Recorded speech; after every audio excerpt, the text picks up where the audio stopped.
All right, guys, it's time for the Next Level Guy Show, a men's interview, interest, and improvement-focused podcast featuring interviews with the greats from all industries to help you better your life. Each week, a new episode features an interview with one of the greats, covering all aspects of their story, from life hacks to tips and protocols that have allowed them to live life on the next level. We then highlight concrete action steps that you can use to improve your life. And now, your host, Ian Dawson Mackay.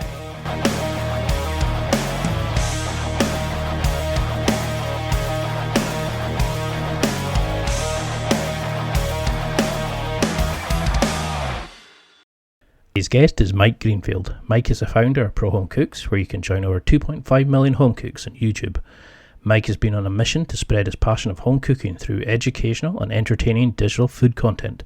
Through his YouTube channel, he inspires people to overcome their fears of the kitchen and take back the art of cooking. Mike believes that cooking is an intrinsic part of life, but unfortunately it has lost a lot of its value in our current culture. By creating a stronger cooking foundation in your life, you'll be able to provide for the people you love, live a healthier lifestyle, and connect more deeply to yourself. With engaging video content and an educational platform, Mike spreads his message of empowerment in the kitchen and is growing a global movement of pro home cooks. And in this interview, we discuss cooking hacks, the equipment that you need to start leveling up food, the use of spices and herbs, meal prepping, and so much more. And now, let's get to this interview.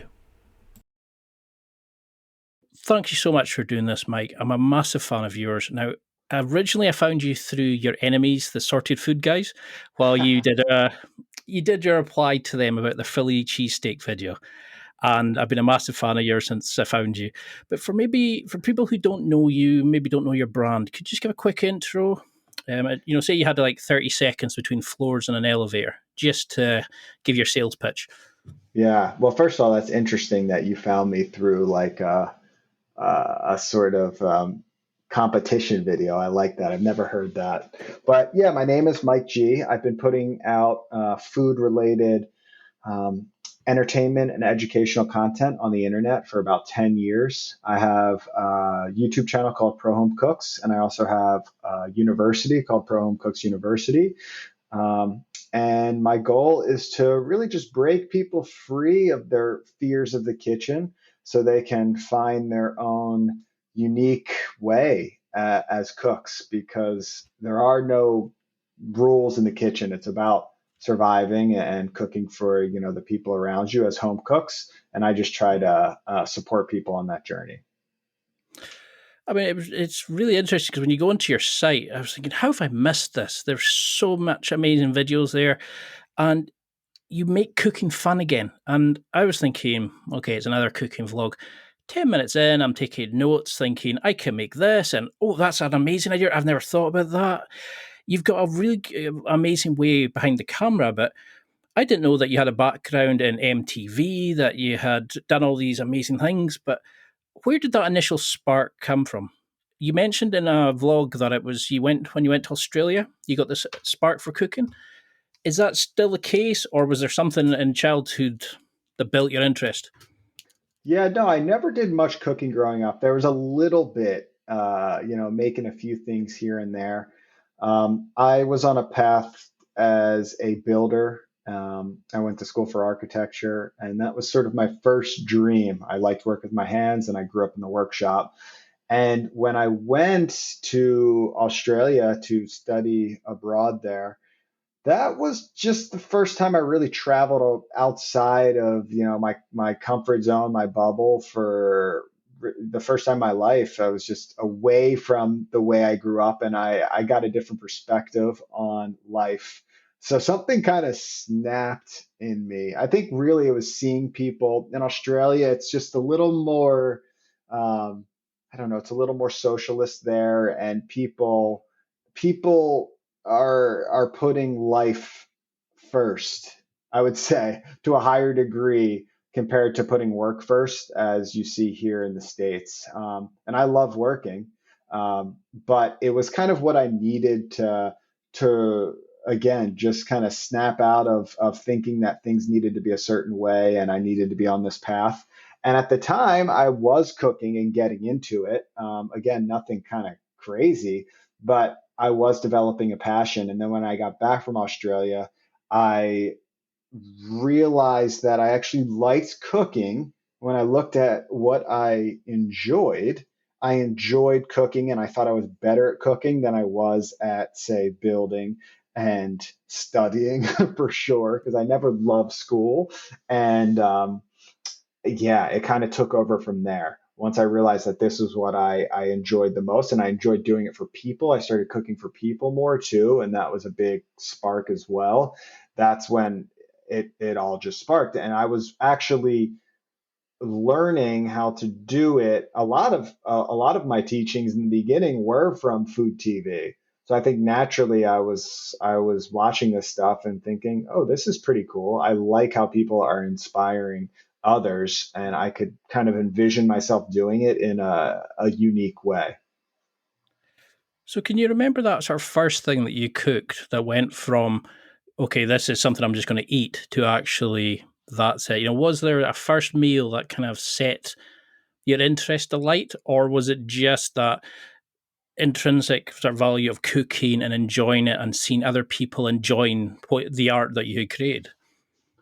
So I've actually analyzed this before for video, and the first thing that I ever saw, it, you know, the first food element that I ever saw cooked that really sparked my interest was my dad used to just make. I just put a video out on this actually. My dad used to make bacon, egg, and cheese sandwiches, and for whatever reason, I think it was his.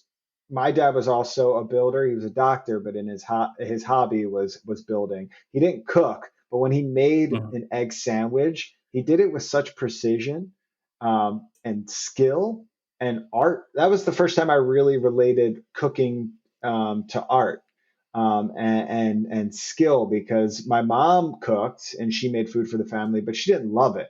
So I was like, oh, you just kind of make food and you put it on the table and that's what you do. And then when I saw my dad making this, I connected those things together. I'm like, oh, you can put skill into this and you can put a little art, and it can transform into something special. And then the other side, first I had to connect that element. The other side was when I served that for people. So literally, I'd have like 10 kids for a sleepover party or something for my birthday. And I would be upstairs at early making them all egg sandwiches. And then I connected the other side of cooking that I really liked, which was um, the feeling of serving people food. So it was those two things together that was the initial spark early on of like, oh, okay, there's an art form to this that I like, and then I really enjoy the reaction and actually serving people and the emotions that come from that. I love that, because one of your comments, and I can't remember which video it was, the commenter said, you create like Bob Ross. It's almost like you paint the food together, you construct it like art rather than just Mhm. slap it together and that's the end of it. So, do you think because you never actually formally trained, like, go to a restaurant or anything like that, do you think that's actually helped you because it's allowed you to become a better cook? You've not been kind of constricted by, you have to do the French practices, you have to do like whichever kind of kitchen you were going to be in. It's allowed you to be so free and expressive because you cover so much in your videos, and it's like you're a dab hand at everything. And do you think that's actually Yeah. helped you not going through the formal training route? Great question. I went on Chopped like 7 years ago, and I remember what's his name? Aron Sanchez was the judge, and he was, he could see that I had talent, um, but he told me, he was like, you have talent, but you should go work under a chef and like really learn some shit, because he clearly knew that I was also lacking a lot of skills. Um, and he was right. In one case, I was definitely, lacking some skills, but I never was going to take that path. And what it's helped is sort of refine my philosophy on food. And at least for me, I've gone on this journey completely to the other side of proper education into this world of home cooking. And as I dive deeper into that world, I realize that so much of the fear of cooking gets passed down from the other side. And there's nothing wrong with proper training and culinary school and all of these things. Um, but a lot of the fear does get passed down from that because there's this idea that cooking has to be a certain way, and you have to have certain skills to produce good food, which isn't true. Like if you're serving people at a restaurant and they're paying you and you need consistency and these things that are required from being a chef at a restaurant, it might be good to have those skills, although that's changing a lot too. But as a home cook, it's like, what are our goals? Provide food for ourselves and our family and our friends, and do it at a level that's decent, at least decent to great. And to do that, you don't need those skills. So for me, I've gone deeper into that world and continue to try to break it down. So it's helped me. It's helped me kind of find my philosophy on cooking, which helps spread, inspiration to other people. But everything has a downside as well, and I think some of those skills obviously would be helpful with my cooking, but again, it's like I'm cooking pretty damn good Well, food, and I didn't need to go to school for it. well, when I look at what you produce, it's far more appetizing. It's far more sort of enticing than when you see some of these supposedly master technicians. And I think sometimes they get so restricted by their training that they have to sort of live up to some sort of level of expectations, whereas you're just creating food for the love of it. And I think sometimes that's a lot better. And to be honest, your stuff is a lot nicer looking, and I learn more Thank you. about it. I see like MasterChef. I don't know if you would watch like the US version, but over here it's almost like it's not so much what you cook; it's what puts on the plate. It's how you put it on the plate, and I think that's what a lot of people kind of go, nah, too much work. I can't be bothered with that. Do you think that's why a lot of men are so just fed up of the kitchen? It seems like a lot of work, a lot of tidying up, and you can just order a takeaway and it comes to your door. How do we Yeah, reverse that and encourage men to cook? yeah, I think that's part of what I've seen. I actually just worked on an entire new course called Conquer the Kitchen, and it was really breaking down, like you said, reversing that's kind of been my goal, is to reverse those ideas. Because when you get into the kitchen, I think a lot of people look at it as a chore. And for some people, it is. You can't reverse that because cooking is just, some people don't like working with their hands, or they just don't have an attraction to making food, which is fine. It's not for everyone.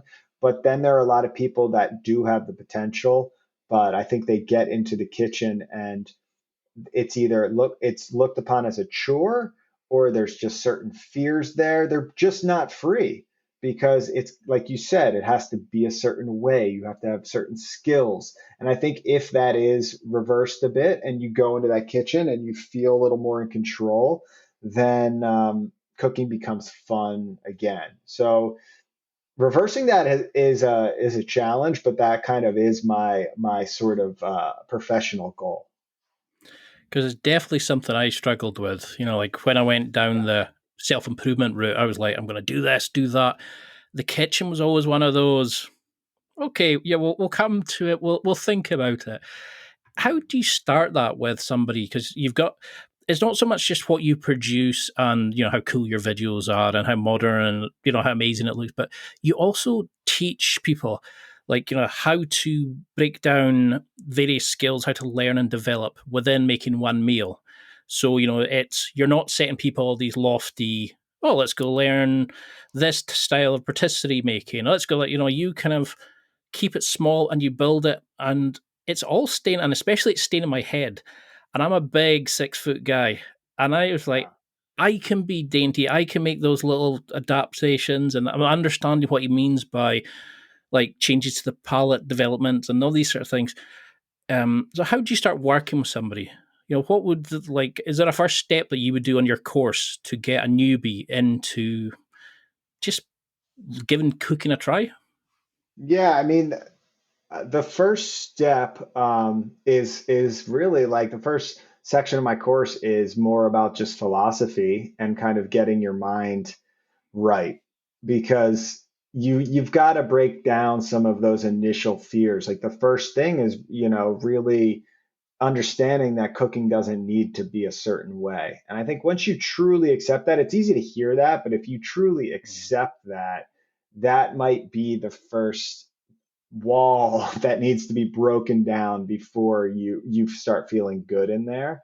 So before skills are even taught, it's very helpful, because if you're stuck in recipes and that's just the way you're kind of living, that's just who you are at that point. You got to break that down first. It's not about the skills you're going to learn in these things. It's just understanding that you don't need a recipe to make good food. So it starts with philosophy, really. And my videos and my courses, a lot of it is just kind of spreading that, pushing that on people until maybe they start feeling a little better to get in there. And then, of course, it's a mix of that and actual skills and understanding. And I think you really nailed it, because there's so much content on the internet. There's so many recipes.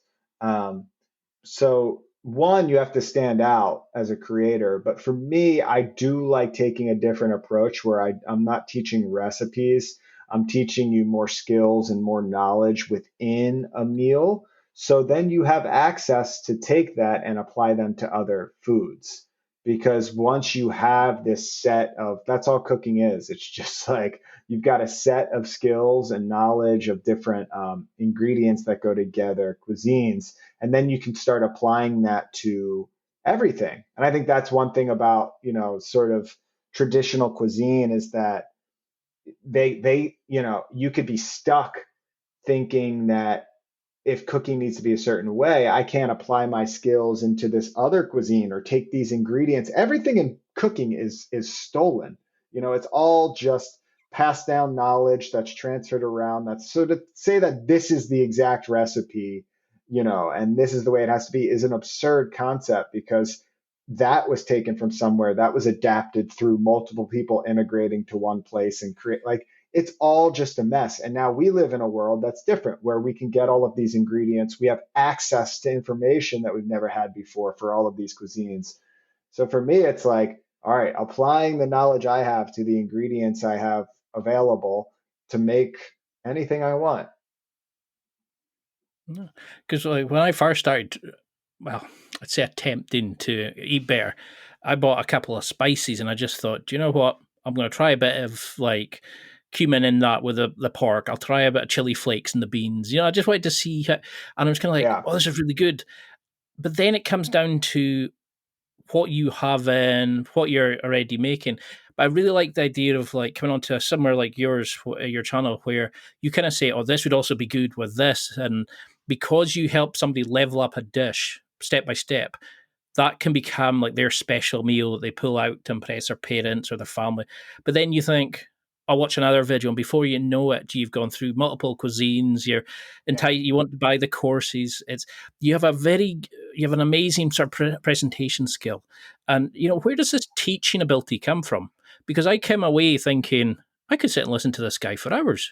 You made me feel entertained and excited about cooking. Is this natural to you? Have you always had this kind of personality? Like, I won't say a teacher personality, but where does that come from? That side of you, because your presenting skills are really good. Is it just from YouTube and building it? Well, thank you very much. That's nice to hear. As far as presenting skills, so my parents sent me this video when I was like 12 years old, and it was really funny. I was talking about, it was for a school project, and I was talking about, I was played golf at the time, and it was the same, it's like the same exact thing that I do now, which is I was explaining my golf clubs and how they worked, the different, the different clubs, the putter, the driver, the irons, and really just like applying what I knew, which was not much, and just spreading passion, and I think that's kind of what I do now. I'm like, oh, I've been doing the same thing all my life. For some reason, um, I have a desire to kind of spread what I'm passionate about. And I think that's the most important thing when I look at it. It's like I'm just passionate about food.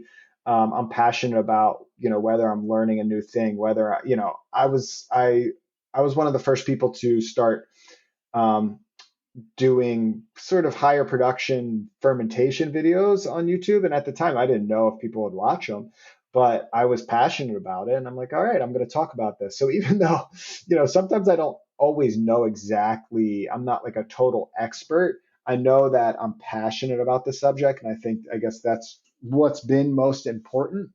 So I think there's always been that. For some reason, I don't know what it is. I've just had a desire to kind of spread what I care about and what I'm passionate about.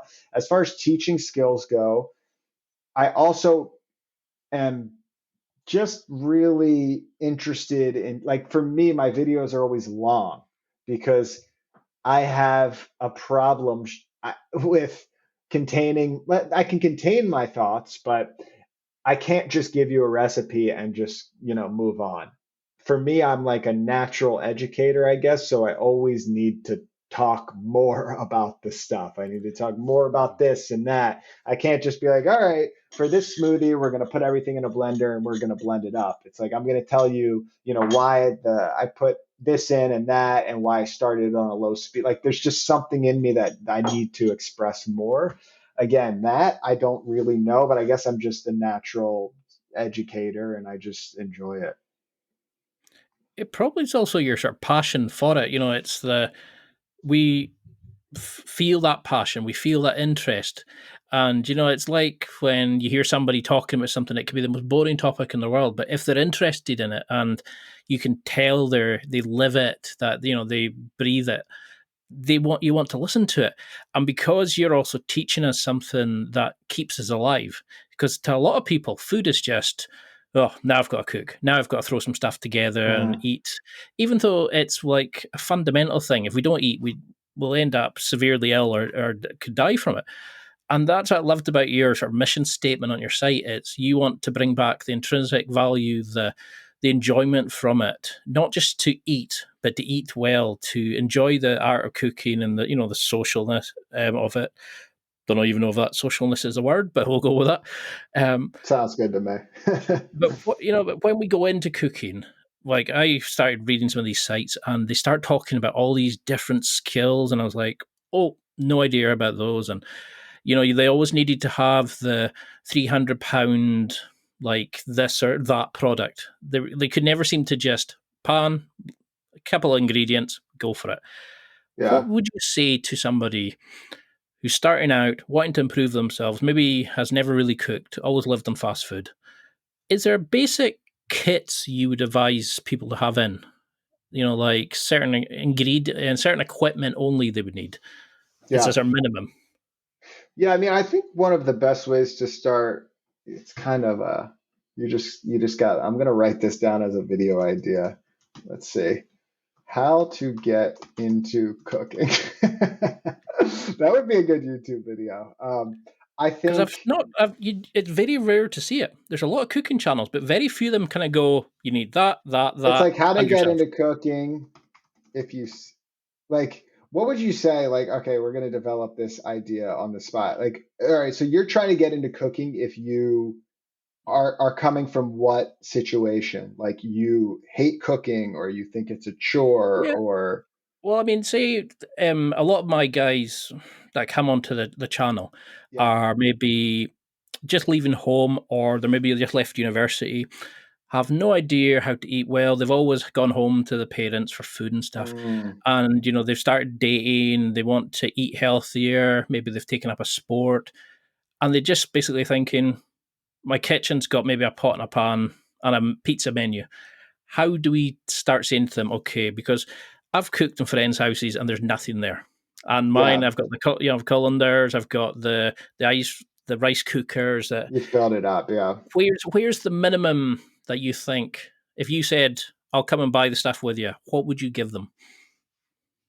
It's always interesting because I put out a video, and I think it was one of the most successful videos that I ever put out on my channel. And the it started by the concept came from teaching someone who was in this position. He was over my house and I was teaching him how to cook, and he was a complete noob. And I realized how much I took for granted, or I take for granted when I cook, because, like you said, I've got the supplies, I've got all this. So it's always a good reminder of, like, even for me, I can get very. I also just like spreading passion on what I'm doing now. Like, someone like that isn't going to be fermenting miso for a year. I can tell you that much.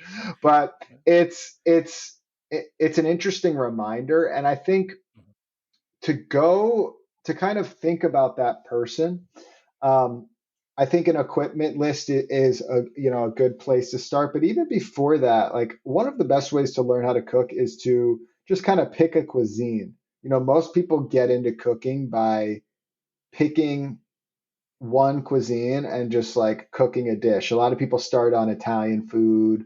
A lot of people start on Mexican food. Like, some of these cuisines are, just a good starting point. And then you just pick a dish and, you try to learn that dish and kind of build off of that.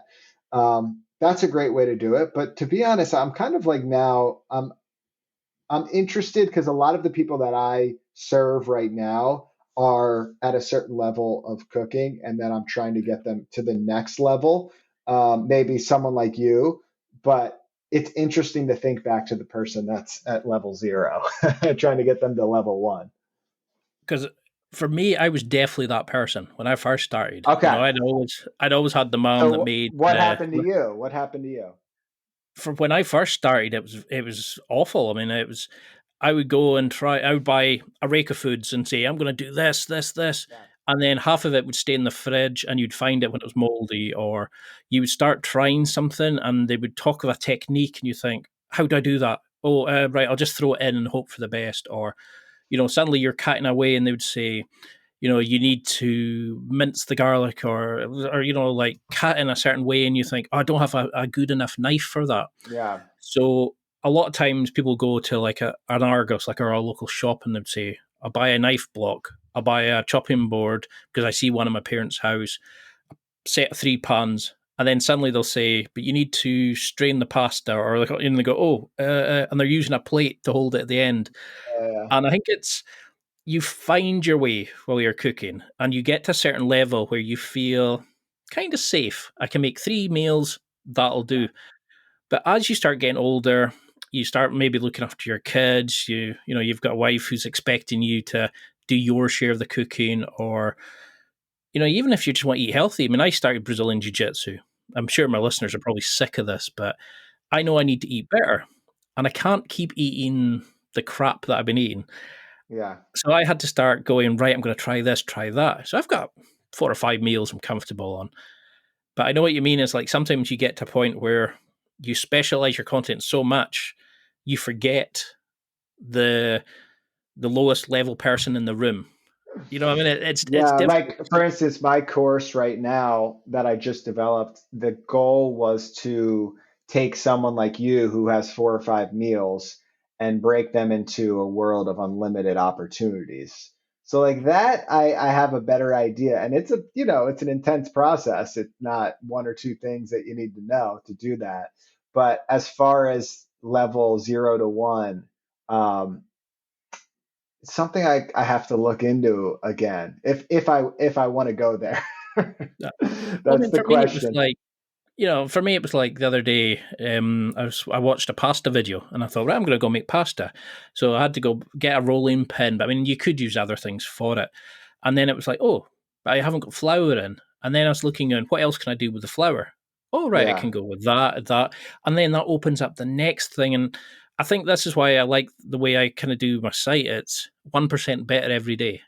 yeah, Try that. Oh, that works. Try again. Oh, you made a mistake. Fall back. And that's what I like about your cooking series. It's, here's the 10 steps to learn how to use spices in this one dish. So you're not saying, here's 10 things, and then what do you do with them? And, you've Yeah. got tons of leftover spices. You say to them, let's level up this dish till you think it's perfect. Then go and do something else, level that up. And then before you know it, your girlfriend's impressed. You can make meals for your in-laws when they come in. There's so much to it, but what would you advise then would be the basics? So say we said to somebody, a couple of pots, some good knives that you're comfortable with, just some basic like plates and stuff like that. But Yeah. what are the skills, Basic like say skills. if Yeah. you had 3 or 4 like key skills you would expect them to start learning through your courses, what would they be? Because maybe that would sort of jaunt the equipment you would need by looking at the Yeah, no, I skills. mean the equipment's pretty simple. It's I I always look at it like I can go into the woods on a camping trip and cook gourmet meals with a cutting board, I like that. a saute pan, a knife, obviously. One chef knife is all you need, a cutting board, a nice like wood cutting board. Um, some type of saute pan. It can be a non-stick, it can be a stainless steel. Non-stick is going to be the easiest for a beginner. Stainless steel, these and cast iron, these pans hold up longer, but they're a little harder to use as a beginner. And then you want some type of pot that can hold liquid. It could be a sauce pot or it could be a bigger. I mean, you want a sauce pot, and then if you want a bigger sort of stock pot for pasta water. So really, all you need is like three pots and pans. And that's pretty much going to do it for equipment. I mean, you need like a spatula, wooden spatula or rubber spatula or something like that. You can make a lot of stuff with just that. As far as skills go, that's when you start getting into things like salt, like make a stir fry. And that's why I like doing videos like that, where I'll take a dish and, again, like you said, break down all of the elements that it takes to make a stir fry. Because once you can make a stir fry and you can cook a piece of chicken, it's like, oh my God, that means you can do any type of vegetable. Or once you learn how to roast vegetables, then you can do any vegetable. That was really how my course was structured, giving people these distinct skills of stir frying, of roasting, of searing meat, of braising meat, and then giving them the ability to swap out ingredients, so they can go to the market and feel confident that they can really, look at a vegetable and say, okay, now I have skills. I know skills that I can transform that vegetable into something delicious. So kind of starting with those base skills and just working your way through them. Because I loved that video you did of like how to cook vegetables without it being boring or tasteless. It's Yeah, because yeah, yeah. that's the side thing. Into everybody just goes, oh right, I better put a side on this. All right, I'll heat up a can of corn, or like that's always an afterthought. Yeah, I mean, I don't know if you know who Tim Ferriss is. So he did yeah. the 4 hour sort of work week, etc. Well, in his cookbook, he said one of the best ways of learning like your knife skills for cooking is to do it while you're watching TV. Just sit on the chopping board and cut up beans, onions, whatever it is, rather than waiting until you're needing to like cut your onions and vegetables in a certain way Mm. when you've got a dinner party. Remove the pressure, learn the motion, practice, make mistakes at that point. Have you found something like that works while you're cooking? Is there sort of like fail safes that you've noticed that if you said to somebody, if you can't cook vegetables in a certain way, do this. If you can't cook meat well, like, stick it in the oven at this temperature. Have you found any kind of like hacks like that a beginner Mm. can't go wrong almost? Good question. I don't know if I like have simplified food to that level, to be honest, of like this It's one difficult when you've thing got that will, passion. yeah, this one thing will, help you. It's more of like philosophies that can kind of help you, of like, just try things, have fun, don't be scared of failing. That's going to be the best thing, because that's how you're going to learn. Because really, cooking is just failing over and over again, until if you fail, and when I say fail, it's like hopefully the food's still edible to some degree, but you, and if you're actually paying attention, most of cooking is pretty intuitive and common sense based. If you if you overcook a steak and you really think about it, it's like, oh well, maybe if I lower the flame here, that could, and you just keep trying things and tinkering. That would be my best advice for someone who's a beginner. Just, don't be scared to fail, but you also have to pay attention. Because that's definitely something I do with my own. When I first started, it was kind of like pasta, boiling water, a bit of salt, done. And then I started thinking, okay, somebody mentioned the Mediterranean folk, they have very salty water in their pasta. Let's try Yeah. that. Then I've seen my parents, they've used cream in some pasta sometimes to sort of level up the pasta. I Yeah. hate myself for making that pun. But and it was that kind of like, oh, try that. And if it doesn't work, oh no, we'll back it up. And that's the thing, it's like you're saying, it's just trial and error. Because Yeah. usually it's still edible. You can always do something with it at the end. Yeah, Um, people are just so, what I've seen is people they're just there's so much fear in the kitchen, and you get stuck in a recipe, and a recipe will never give you the ability to just, find your own way in the kitchen. That's the most important thing, because, if you get the food for a recipe and then you start making it, well, now you've got leftover ingredients, and then what are you going to do? Make the same recipe over again?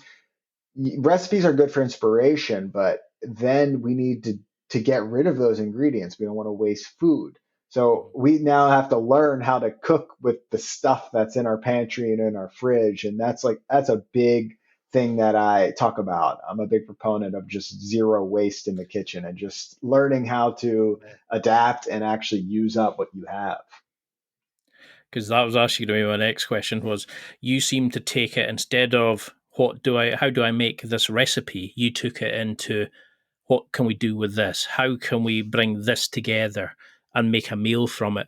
Because I've done that. You buy a ton of stuff, you're left Yeah. with a bunch of scraps, and you go, oh, do I have to put that in the bin now because I don't know what to do with it, or I'll try, and you make a rank sort of lunch or something. So something I was very keen. I really like that philosophy of as much like zero wastage.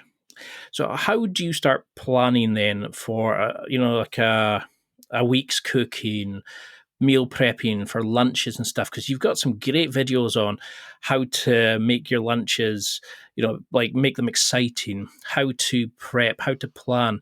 Can you just go into a wee bit about your philosophies then on making a weekly meal plan, or using like eliminating as much wastage as possible? Is there a way of Yeah. encompassing it all together? Yeah, well, there's kind of two parts to that. I think that the waste thing is its own separate, it's its own separate skill and philosophy. And what I've learned is that, and this took me time to learn, the more that I restrict ingredients, and yeah, the more I restrict my grocery list to a degree of kind of breaking free of this idea of, all right, I'm going to go to the market, I'm going to keep going to the market and getting what I'm comfortable with, that I know how to cook, that, that looks good. That's where a lot of creativity, and new skills and new food, that's where they're born. So that's with the zero waste mentality where, I have my initial bulk list of food and bulk items in my fridge and pantry. Now I'm getting towards the end. Rather than be like, all right, I'm getting towards the end, I got to go back to the market. I try to go as long as possible, with what I have in the fridge, because when things start getting tight, and a bit uncomfortable, that's when you start making new meals and start learning new things. And that took me time, because the truth is, you think by going to the market, that's where the inspiration comes of like, wow, I can go to the grocery store and just have endless possibilities. But you end up getting the same things over and over again. We're all guilty of it because humans like comfort. So that's just one thing to keep in mind as a home cook, is really kind of push it as far as possible. I don't like wasting food. It's just something that is in me. And it's like, a piece of me dies when something gets thrown into the garbage, like food, goes to waste. That's also a big reason why I love fermentation. So that's just something to keep in mind on the zero waste mentality of really pushing it and seeing like, all right, let me actually put some of these pantry items to use that have been sitting in my pantry for 2 years before they just get thrown away. And then as far as meal planning, like you said, I have a lot of videos on this, and this is something that there's a lot to meal planning. I try to break it out of this sort of classic meal prep, which is like the bodybuilder, let's cook like 6 chicken breasts and, Tupperware everything, and it's all the same thing. I try to break that stigma down a bit. But for me, that is just my life is meal planning because I am, pro home cook number one. That's what I do for my family is I just prep food all the time and survive without, having to order in food. So I'm just always coming up with things. But my best tips really are, prep as much food as you can when you have the time. So if it's on, say, a Sunday, um, just get to work. Whenever you have time, just start making food. I'm actually doing a video on Thursday that I'm really excited about. And the idea is how to, making 5 different things that aren't actual meals, but that are foods that can elevate your meals throughout the week when you don't have a lot of time. So when you do have time, make stock, make a salad dressing, make granola, make tomato sauce, make a salsa. All of these elements that you can prep that take some more time. And then all of a sudden during the week, now, I have some vegetables, I stir fry them up real quick and throw a sauce on it. Boom, that's a meal. Or I've got some yogurt. Well, now I've got some homemade granola and I can cut up some fruit. So there's things you can do like that when you have time to that will really benefit you throughout the week. I love that sort of idea. It's not like making meals and that's it. You're making sort of things that could explode a meal. It could make it into something else, or like your individual components. Because I've tried that. Make a big lasagna, couple bits off for lunches and dinners. Oh, I'm finished. Now I need to make another 3 or 4 meals, and you think, I'll just get pizza in. It'll be easier. And I like Yeah, that yeah. idea of Yeah, I'm writing as you say this because that's kind of giving me like the intro to the video, which is like what you're saying of I think people who get stuck in the mindset of meals, I have to make meals, that can lead to what you just talked about, where it's like, all right, well, now I'm bored. Now what do I do? Whereas if you have elements, the then yeah. you can open yourself up. Because when you were mentioning that just now, I was thinking, right, I could do that. I could do that. I could. Oh, I've always got that in. I could make that. Yeah, And that's what I mean about your videos. It's like you just put the idea out there. You don't kind of force it down. You don't say this is how you have to do it, and then people go, okay, I'm going to try that. Because something I used to walk past like food markets, and I think, no, I'll buy chicken from Tesco or like our local supplier yeah. because it's safer. So, I mean, would you recommend somebody going to their local butcher, their fishmonger, and just saying, I don't know what I'm doing. Can you suggest something? How would you cook it? You know, is is that the best way of just baby stepping it? I mean, somebody like me that can make, some decent meals and some, yeah, I can feed myself. But Yeah. is that the thing? Just take a step. Oh, take a step back. I made a mistake. Step back, Yeah. go forward, go forward. Is there a way, because when you go to the market sometimes and people say, "Oh, buy this," and I'm left with a lump of it, and I go, "Now what do I do?" But I like your suggestions, the elements. So how do we then take this a step further? Is it going to like the butcher and saying, "I buy this. What would you recommend?" Yeah, I Or mean, is it that's always a wonderful way to go about it. I'm a big proponent for local shopping and, going to your butcher rather than just your grocery store because you go to the butcher, they can help you out.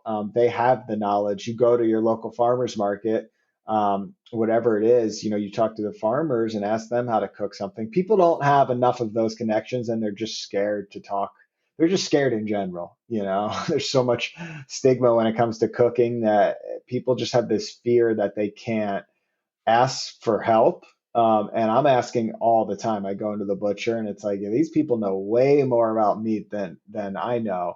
So that is definitely a great place to start. In my course, it's kind of all about building up the techniques and the skills so you can go to the butcher and to the grocery store and feel confident. Because if you learn those certain skills, roasting and sauteing, it's like you can do that with any vegetable. So once Yeah. you learn that, then I try to let the ingredient do the inspiring. So rather than like prepping out, exactly my grocery list or whatever, I'll just go to the market and see what's looking, well, not so much during Corona, but I'll see what's looking good and just kind of take. I know a lot of people can't do that, but that's the level I try to get people on, is where you can start letting the ingredients do the inspiration, where you go and it's like, oh wow, look at that, that's interesting. I'll try that out. I really like that because that's where I got the inspiration from your videos. It was kind of looking, going, oh, he's not buying 4 chicken breasts because he's doing this with them. He's Yeah, going to do that with them, and he's going to, oh, you could do this with it, and suddenly, oh, that. And then when you see a bit of the skills, the 10 skills for using spices, for example, when you did the yeah, Turkish food, then I was like, that would work well with that bit of turkey that I've got nothing to do with, and I like that it's the elements of, you're letting the food inspire you. And then you're thinking, okay, that skill could do that and then link to that. And it's got quite a sort of a link to it. Have you found that the different cuisines that you're cooking, like, Indian, Italian, etc., is there commonalities in them that if you know these sort of set skills and you know how to use these sort of ingredients, you can then cook majority of that cuisine? Can yeah. it No, be that level? that's why I kind of mentioned before, as a beginner, is just learning cuisines. That is the best way to learn how to cook, because it's exactly what happens is you start picking up. Every cuisine has their own set of skills, their own set of ingredients, and certain flavor combinations that they use. And what I like to do is study those, but not be restricted to those, of course. That's why you see in the channel I cook everything. Because once I learn how to cook Indian food properly, and I learn the way they use spices and they make curries, why can't I bring that into American cuisine? And why can't I use the ingredients that I have and adapt it to, Indian skills? And that's such a great way to learn how to cook and to just keep developing and refining your skills. That's pretty much how I've built up my database of knowledge, is just doing that exact thing. I'm just learning different cuisines and studying them and figuring out their flavor combinations and then just applying it to what I have. It's time for a quick break. There are millions of potential products to buy, so how do you know which ones are worth your hard-earned money? Simple. You go to nextlevelguy.com/affiliates and explore those that will transform and improve your life. You'll find deals, listener exclusives, and special offers with some great companies. Recommendations are 100% honest and only on items Ian has tried or believes in. The companies showcased will make you a better man in all areas of your life. Simply go to nextlevelguy.com/affiliates and level up. That's a great answer, because that's the thing. You cook with a recipe, it's very restrictive. You Yeah. you you use a skill, or oh, that's such and such, and I want to go, like, I may be interested in Indian food. Oh, I can do that, but why can't I mix that with that technique and then see how it works? And I mean, at the end of the day, it's one meal. It's People assume cooking is going to be expensive. You've got to buy hundreds of pounds worth of equipment. You've got to have all these things prepped and special knives and stuff. Do you think that's just a silly way of looking at it? Surely you can just cook just as well with some bargain basement meats and a cheap knife and stuff like that. It's about what you do with the food and the love you put into it. Yeah. Yeah, no, I think the idea of cooking being expensive is kind of ridiculous because, you know, you start ordering out all the time, that's expensive. You start going to restaurants all the time, that's when it adds up. I can go to a restaurant once a week, and that's my groceries for the entire week. So to me, that argument, I think it's a good excuse not to cook, but I think it's kind of ridiculous. And maybe it's from people who start and they are wasting ingredients and they don't know what to do. And but again, when you actually learn how to cook and you learn how to use up things, it's how you save money actually. At least that's what I found. So I think that's a bit crazy. It's also that sort of like, it's almost like an immaturity in a way. It's safer just to order in. It's safer to do the recipe your mother gave you because you don't want to take a chance. And it's overcoming that fear, that risk Mhm. of like, if it goes wrong, so what? I mean, the first day I made, like one of my first loves, I made was it a stir fry, and I overcooked the meat. And after years, she suddenly mentioned it, and I didn't at the time know. And of course, I was just so enamored by the whole process. And Yeah. I had put some extra herbs and stuff, and thought, oh, this is all fancy. And all she could remember was about the what we had done at the time, like what we'd gone for a walk afterwards and stuff like that. And she went, "Oh yeah, you burnt the meat, big whoop," And it was just, and I thought it was all had been. I was stressed about the meal, and and I think that's the thing is we get too wrapped up in it sometimes. We don't know Yeah. when to step back and when to make it fun. So, what about things like vegetables, sides, and stuff like that? What do you have go-to things that you think we should have in that just go Mm, with anything? yeah. It's a good question. I mean, I really think it comes down to, again, kind of learning those skills, learning how to properly roast vegetables, learning how to saute things. Like last night, I was actually the last few nights I've been making the same thing because I've been having like a salad for lunch, and I put some protein in there, so it's a bit of a heavier salad. And then at night, I just want something vegetarian, and I've just been sauteing. I have this teriyaki sauce, so you can buy it, you can make it from scratch, and it's my next video actually on teriyaki. But I just sauteed some vegetables and made a stir fry with like green beans and collard greens, like random vegetables that I had in my fridge. And then I served it over rice with some teriyaki sauce, and it's been a great dinner. So it's just learning kind of those base skills, how to roast vegetables properly, how to saute. And once you have those, it's like, that can lead into so many dishes throughout the week.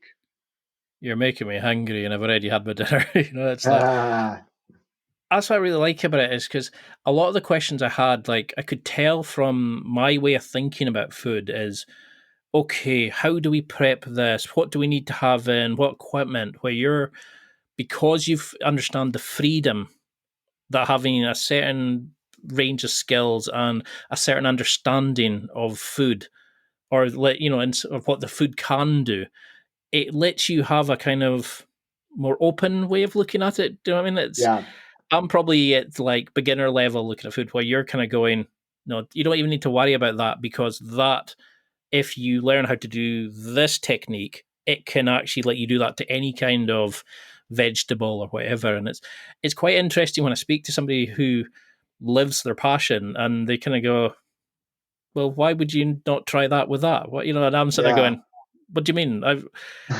It's an But I can interesting. see you making connections. I can see how your brain is starting to make those connections between cuisines and different ingredients and things like that. So I can tell you're kind of, wherever you're at, you're getting to that next level. I mean, food is definitely something where it's a big part of our lives. We have to use it to eat it, and it's just sad that a lot of people think, yeah, that's just too much for me. But when can you go too far with food? Is this when you get to the point of you're worrying about how it looks and oh my souffle hasn't risen exactly how I want it and oh I didn't put crumbs around the outside I didn't use my granola in this sauce, or it's not, when do you know to back it off and just relive the fun and put the enjoyment back into it? Yeah, that's a good question. I think for me, I think it's reminding myself that like there is no proper way, because sometimes I get too carried away with it being a certain way in my videos, and it's like I'm looking things up and it's, and then I'm like, well, is this really how I cook? At home when I'm throwing together a dinner, am I like concerned that this cooked a little too long, or I'm using the wrong pot or pan or something like that? So for me, it's always just a reminder of like, listen, it, we're trying to survive here. This is caveman stuff, Ultimately, at the end of the day, we've got to just provide some food that hopefully is somewhat enjoyable, and it doesn't need to be too complex. But of course, you can take it to whatever level you want and make it as delicious as you want and as pretty as you want. It's totally up to you. But I like giving myself that reminder just as a teacher of like, all right, back it off a little bit. It doesn't need to be a certain way. So you did an amazing video. I'm trying to remember the guy's name.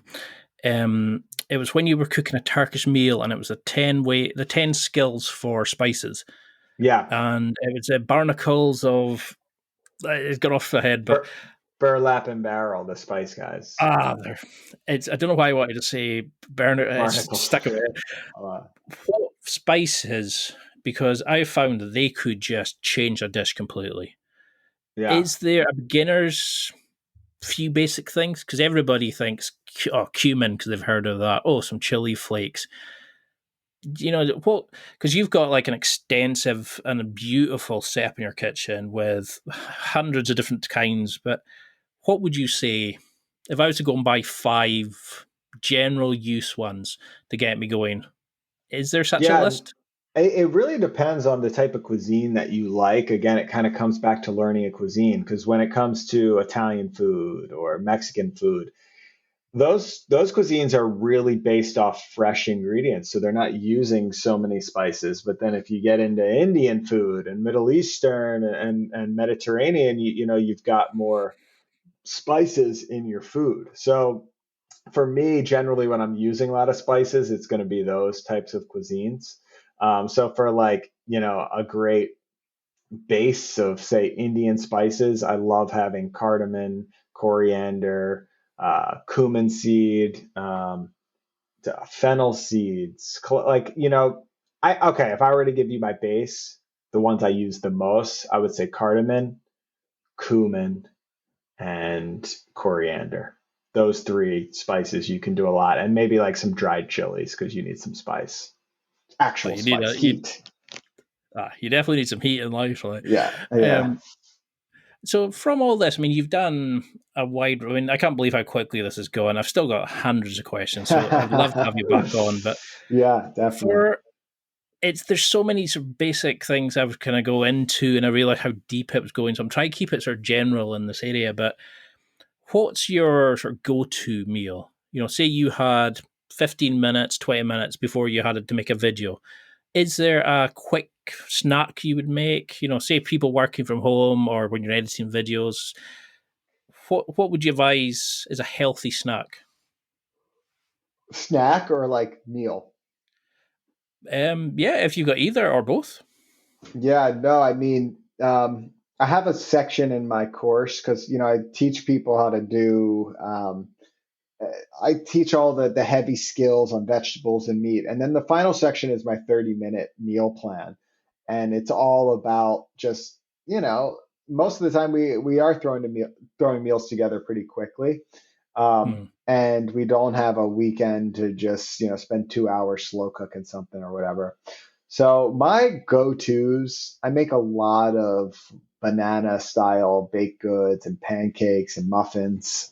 Those are pretty quick to come together. I make a lot of noodle soups. If you have stock, you can make like a quick sort of ramen or pho. Those are really simple to make. I do stir fries all the time. Stir fries are so simple to bring together. Just roasted vegetables are great. Um, I'll use my air fryer and I'll just make some fries and I'll eat that for dinner. No joke, or some chicken wings and fries. That's been a dinner, especially as I have a baby now. I've got to make meals quick. So I think that's actually on the meal that's on the menu tonight is just some wings. Well, I can tell you that after watching your videos using the air fryer, I can't remember which ones, but you made quite a few.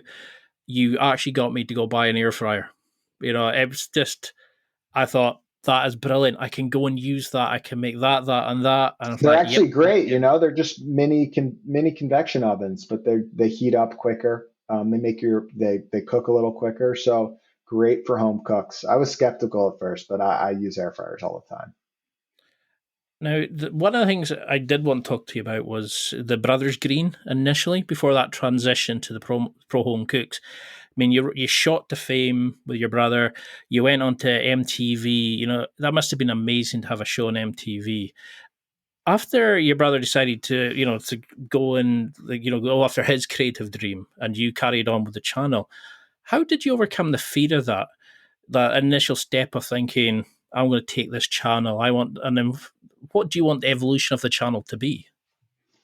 Yeah, I have a whole sort of series on this on the channel because there was a lot to it. It wasn't like an overnight thing. I was kind of thinking about it and breaking through fears for at least a year. I always, when anyone's going through some type of career transition or life transition, there's no overnight switch. These things take time. They could take years, they could take months. So for me, it was a very long process of dealing with an identity that I'm kind of going through one right now, to be honest. We all, it's part of life. You get hooked into certain identities because you need to, by necessity. You've got to attach yourself to certain things to be successful, and then they don't have much value for you as you grow, and then you have to break that identity. So for me, it was kind of breaking who I thought I was, with Brothers Green, and looking at myself as who I am now.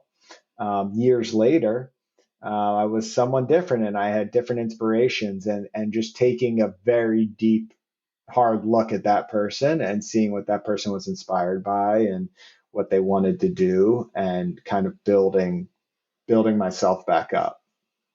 Because when I watched your video on about why you decided to keep the channel, Yeah, it blew me away because when I watched some of the earlier series of Brothers Green to who you are now, the level of confidence, you seem more certain in yourself. And the transition is quite striking because it's mm, like you came into your own. And I mean, I've got an older brother, and I sometimes feel like I don't know if you feel this way, but I feel like I'm into his shadow almost. And I only experienced who I was by going my own separate way, and I went moved to another city and stuff like that. And I've often wondered, is that the same with brothers who do creative things like this? That yeah. sometimes you feel not controlled, but I mean, you're certainly taking this channel to new heights and amazing levels. And now that you've got a beautiful new family, you've become a dad. How has that then changed your opinion to cooking, to YouTube, to creative genes? Has it changed you in any way? Has it Yeah, I mean, expanded? I think, like you mentioned, I think both my brother and I, we kind of, we never planned to be together in business and creatively. It was just life kind of brought us together. I don't think we were ready to be on our own early on. But we never had planned that. It was like, I had my own dreams of having a cooking show, and then all of a sudden we were living together and filming a cooking show together, and it was working. And then, 5 years go by. So it's like you kind of hop on a journey that you're not expecting and you ride it, and it was great. But I do think when we look back, it wasn't, Brothers Green was kind of its own separate thing. It wasn't truly, like you said, kind of coming into my own. it wasn't exactly what I wanted to do, but I was doing it because it made sense at the time. But like, as I started to really look at what I wanted, it was different. So maybe that's the confidence of truly taking a look at what my values are, what I'm inspired by, and that took me in a different direction. What was your second? What was your second question? Of It like was new just, perspective. yeah, because it was kind of looking. I was interested in that transition where Yeah, you and your brother had to kind of separated because I'd seen the history you had and how it had changed from that to where you are now, but also because you've now got you've become a father. How does that change you again? Does it just make you want it more? Does it make you more worried about the certain situation? Are you more focused? You know what I mean? yeah. Because I haven't got kids myself at the moment, so I'm only an uncle, and I see the wonder of playing, like helping out with kids and playing with them and all that sort of thing. How does that change you as a creative person now that you've got that level of responsibility? Well, you certainly have less time to be creative. That's one thing. I think the biggest thing, I think it is a responsibility, and it it it definitely makes I feel more of a provider of like, all right, this is truly like I got it. This is for real now. There's no fucking around here.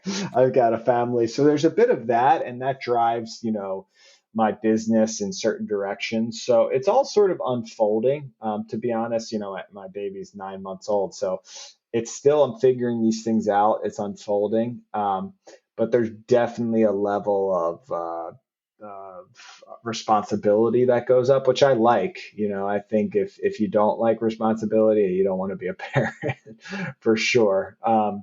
So yeah, I think there's a level of responsibility that then drives kind of everything that I do and the way my business looks. So how do you juggle that? Between being the creative genius, being the chef, build the recipes, then you're going and working, maintaining the office, you're being the businessman, making sure the numbers line up, to them going home, being married, being the father. How have you found that transition of that kind of different, because you were mentioned there about maybe an identity, like you were going through that as well, but do you just become more confident in yourself that you just know that you have to take this on because you're now providing for your daughter? Oh, I mean, I'm still figuring that one out. I mean, it's chaos for sure. It's definitely a transition. I think you learn to kind of accept, before being a parent, it was just much easier to plan things, because you knew like, all right, on Thursday, I could do this for as long as I wanted. Now with a baby, and maybe this changes after your kids grow up a little bit, but it's just a little more chaotic. So you learn to kind of manage your time and do things when you have the time. Um, so that's one thing.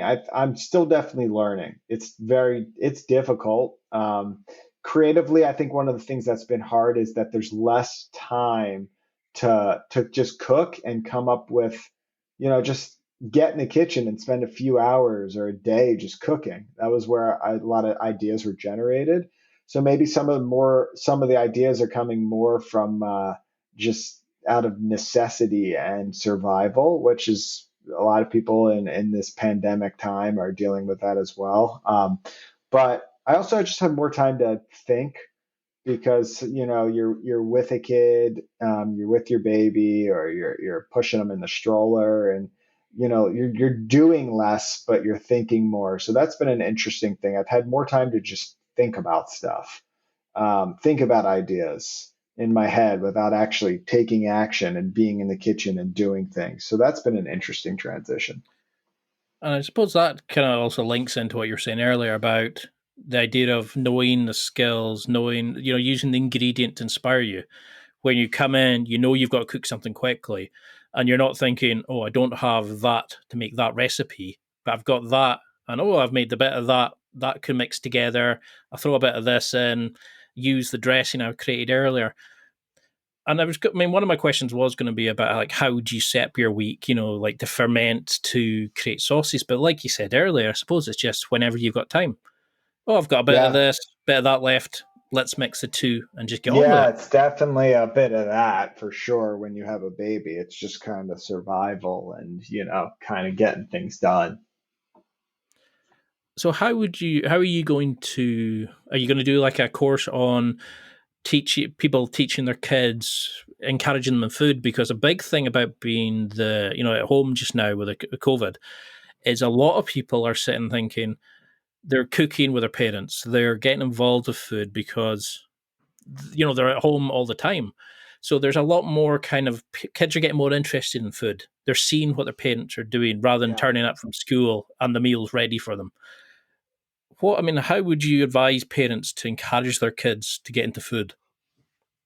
I don't know the answer to that because I am not there yet. I just have a baby. I'll tell you when I get there. I'm sure, just having your kid in there, that's probably the best way. I got into food because my parents didn't cook, so that was kind of the opposite approach. I don't suggest that as a parent, but yeah, so I don't really know the answer to that. It's something I've been interested in. Is like now that I started improving myself, I want to help others. And when I see kids and like my nephews were chatting to me about certain things, and I always think, no, you can do that. Oh, I can help you show it to do that, or I encourage them to think of an idea in a different way. And I thought I would have loved to have that when I was younger. And you're in the Hmm. perfect place where you're going to learn that as you go, and that photos you put up on Instagram, like you've got an amazing channel, you've got like Yeah. a beautiful family, your channel's gone from strength to strength. You should be so proud of what you're doing just now. Thank um you very much. I appreciate it. I know like we're well over time, so if you had to say to somebody listening, what would you want them to take from all this? Ignore all my waffle. What would you want them to know about cooking, apart from coming to your channel and signing up to your to Yeah. your Yeah, no, I think the biggest thing, definitely been a theme today in this chat is, cooking is kind of a mix of philosophy and skills. You got to get your mind right. You've got to break free of the fears that you might not know you have in the kitchen, but we all have this idea that cooking needs to be a certain way, and it doesn't. We're just trying to provide and do it to the best of our abilities. And by slowly building up some skills, from one dish at a time, you can become a better cook over time. It's a very intuitive process, and it's very easy to learn quickly, and become a better cook. So that's what I would say. Love that. I mean, one of the final questions is if somebody wanted to come on to your show, like look at your videos, sign up to one of your courses, what Yeah. would you advise them to start with? Are there videos that you're particularly proud of that you want them to go to first? Is there like a beginner's guide? Because there's an amazing amount of content there. And I was just bouncing from video to video. Yeah, I can't recommend anything because I like how people find my videos through different avenues or find my channel through different avenues. Like you found it through Sorted Food. It's incredible. There's no one thing. It's like maybe you're looking up air fryers and all of a sudden you're fermenting, soy sauce or something. So it doesn't really matter. Food is food, and however you're going to kind of find your way into it. Everyone has different interests at different times. So I find it interesting. There's so much out there, like you said, and take your pick. Well, that's why I loved your channel. It's just whatever I was interested in or even thought about, there was a video on it, there was a series on it. Yeah, Yeah, it was like yeah, you could get lost in it. There was like this yeah. maze of like, oh, one more, one more, one more. And you are doing amazing things. And this is how, I mean, I found you just randomly through that comment and I clicked on it. And before I knew it, I've got another person I'm desperate to get on the podcast because I could see that love, that passion that you've got in the things. And I thought, his ideas, his philosophies are going to help so many people. And if I could even encourage 2 people, 3 people to come to your show, I know they would love it. Yeah. How can people find you? How can they get in touch? How can they sign up for the courses and that sort of thing? Yeah, I would just go to prohomecooks.com. You can find my YouTube channel. You can find my courses there. My new course that I just launched is currently closed for enrollment, but it will open back up in a few months. So just keep an eye on that. Yeah, that's pretty much it. My Instagram is Life by Mike G. And come on into the beautiful world of Pro Home Cooks.